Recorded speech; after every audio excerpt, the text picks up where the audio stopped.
Uyda ota-ona turibdi, eng zo'r motivator. U qayerdagi bitta psixologga borib motivatsiya olyapti. Men nima qilishim kerak desa, o'zi kecha chiqqan, hali bir ishni uddasidan chiqmagan odam uni qancha pulini olib, unga o'zicha mana uni qilsang u bo'lasan, buni bu qilsan.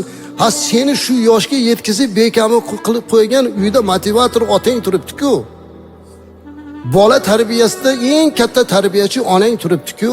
Ulardan ona meni qanday qilib katta qilgansiz deb aytadigan bo'lsa, o'zi katta bo'lganini aytib bersa u yig'laydi. Ana o'shlarni g'animat bilish kerak. Ularning haqqiga duo qilishlik va ularni o'zidan duo olishlik kerak aslan. Ularga bildirmasdan uyning ichida o'tirib, ko'zingizga yosh olib, Qur'onda oyatda aytibdi. Allohim ularda meni kichikligimda tarbiya qilgani kabi ularni rahim qilgin deb so'ragin deb o'rgatyapti Alloh.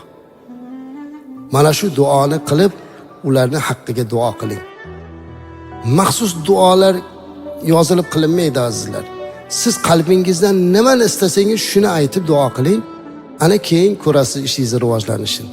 Ana ko'rasiz undan keyin barakani. Birgina otangizning duosi, birgina onangizning duosi mingta psixologning motivatsiyasidan yaxshiroq.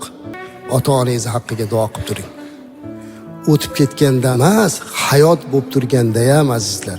Ko'pchilik ota-onaga duo qilish desa, faqat o'tgandan keyin duo qilish tushunar ekanlar. Allohim rahmatingga olgin gunoh yo'q azizlar. Ota-ona sizni 24 soat duo qiladi. Lekin siz o'zingizga o'zingiz savol bering, hayot bo'lib turgan ota-onamiz uchun necha marta duo qilyapmiz?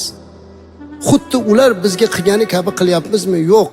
Agar qilayotganlar bo'lsa, sizni ham bolangiz shunday duo qilsin ilohim. Lekin ota-onaning haqqiga duo qilib turish kerak. Kimni ishi yurishmayotgan bo'lsa, kim o'zidan o'zi kasodga uchrayotgan bo'lsa, o'ziga o'sha savolni bersin. Oxirgi marta qachon ota-onasining haqqiga duo qildi?